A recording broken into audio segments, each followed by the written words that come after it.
तो करण देवी टीचिंग 2.6 में आप सभी का स्वागत है एवं वेलकम है।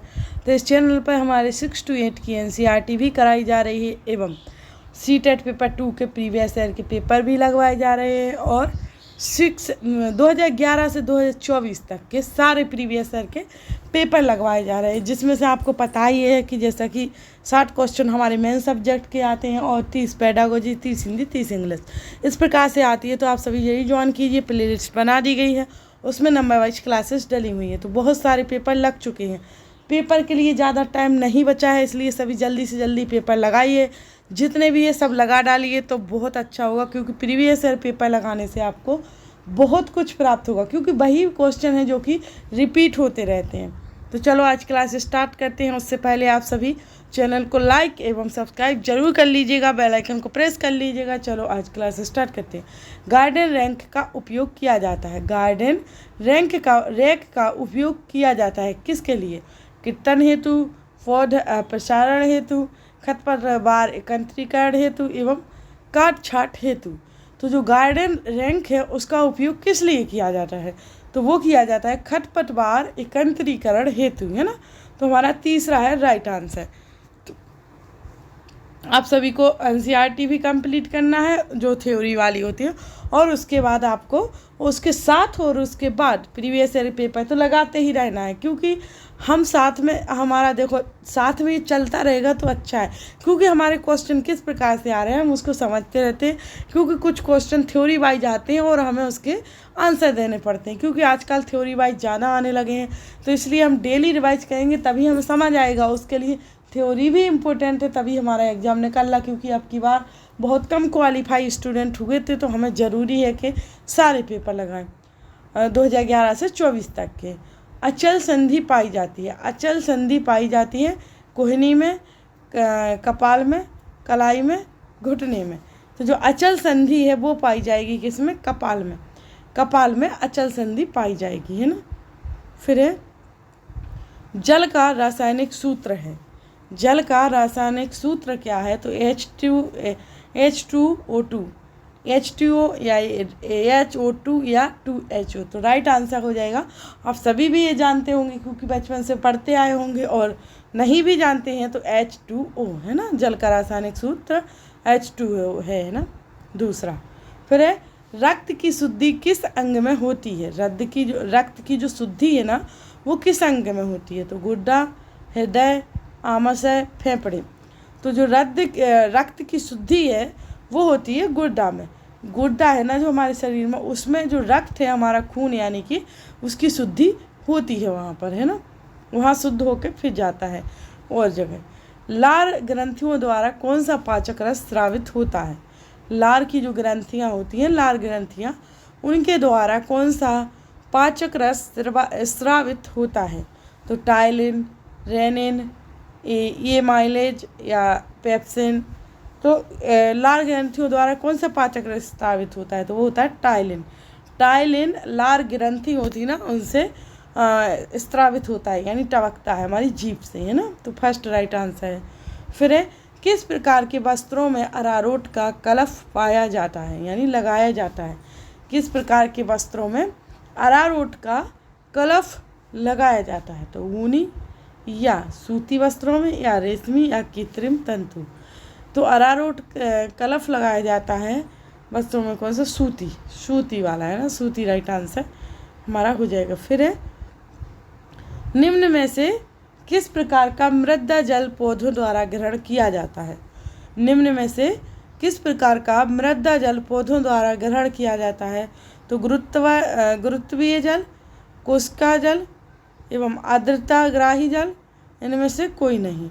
तो जो किसी प्रकार का मृदा जल पौधों द्वारा ग्रहण किया जाता है वो है कौन सा हमारा? तो वो हो जाएगा कौन सा? कोशिका जल।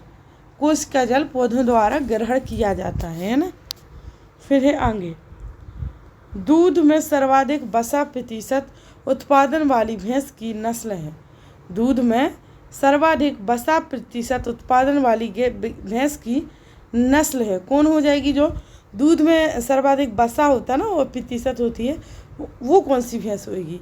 तो जफराबादी, या मुर्रा भैंस, या महसाना, या भटावरी। तो कौन सी नस्ल की भैंस होगी, तो वो है भदावरी।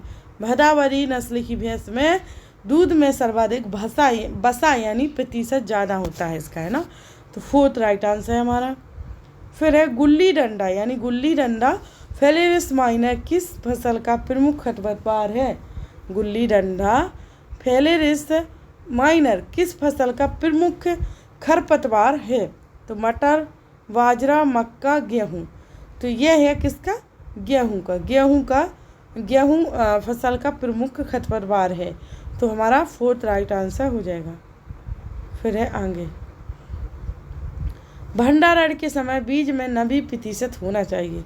भंडारण के समय बीज में नमी प्रतिशत होना चाहिए 8 से 10 या 20 से 25 या 30 से 35 या 40 से 45।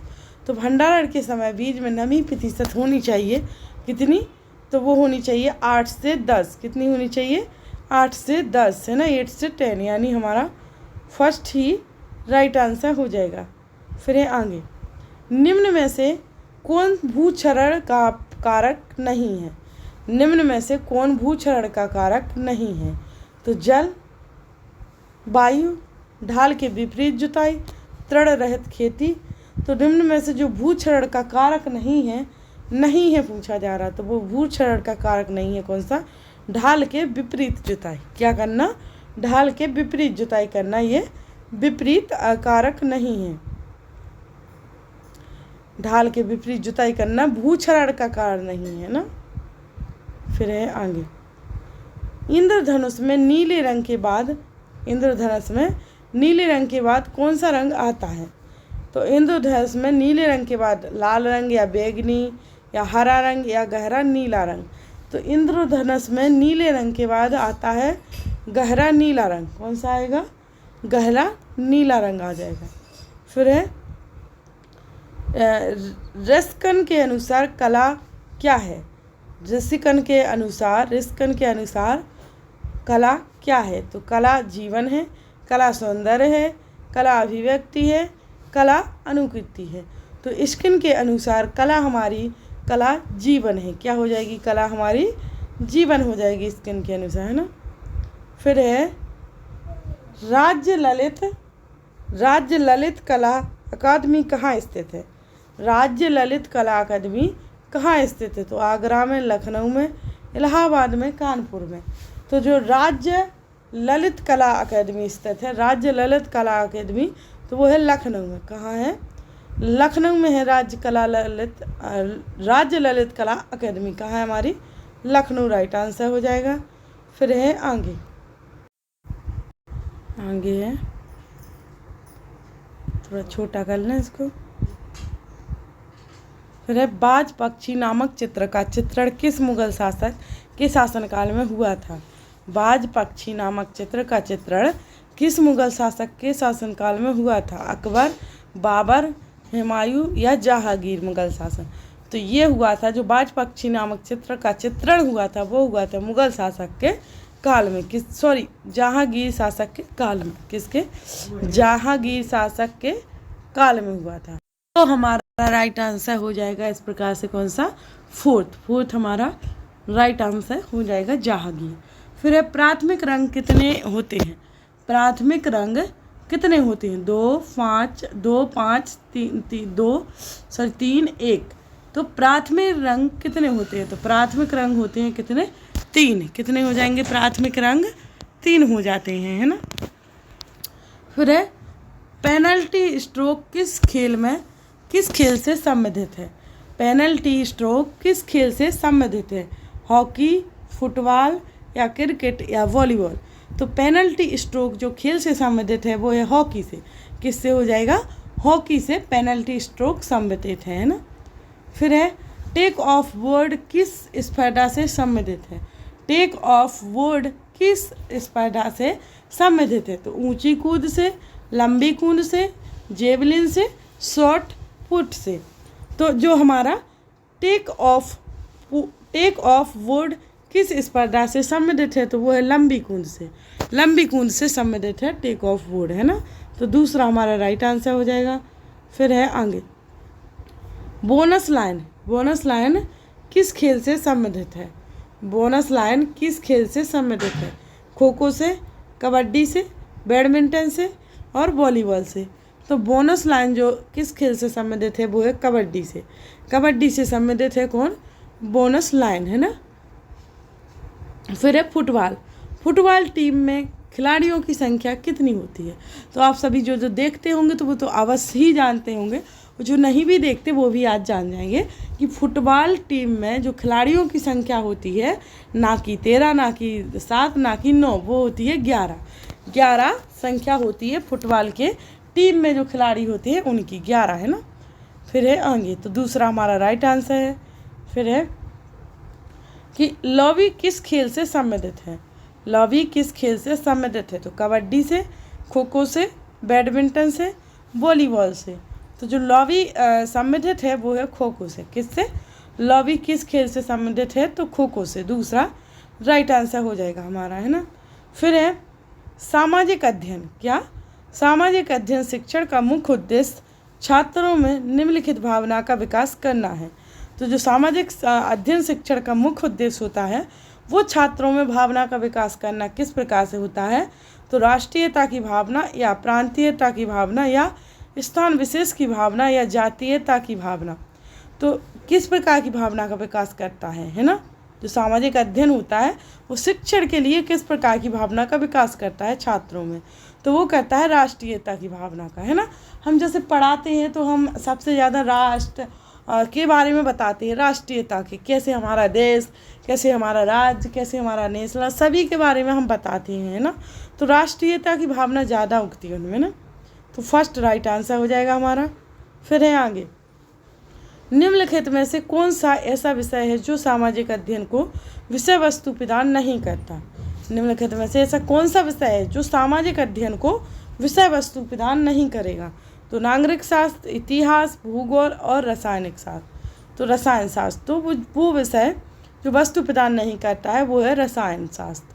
क्या है हमारा? रसायन शास्त्र हो जाएगा, यानी फोर्थ। फिर है आगे, सामाजिक अध्ययन लोगों तथा सामाजिक एवं भौतिक वातावरण के प्रति उनकी परस्पर क्रिया से संबंधित है। सामाजिक अध्ययन लोगों तथा सामाजिक एवं भौतिक वातावरण के प्रति उनकी परस्पर क्रिया से संबंधित है। यह परिभाषा है किसकी?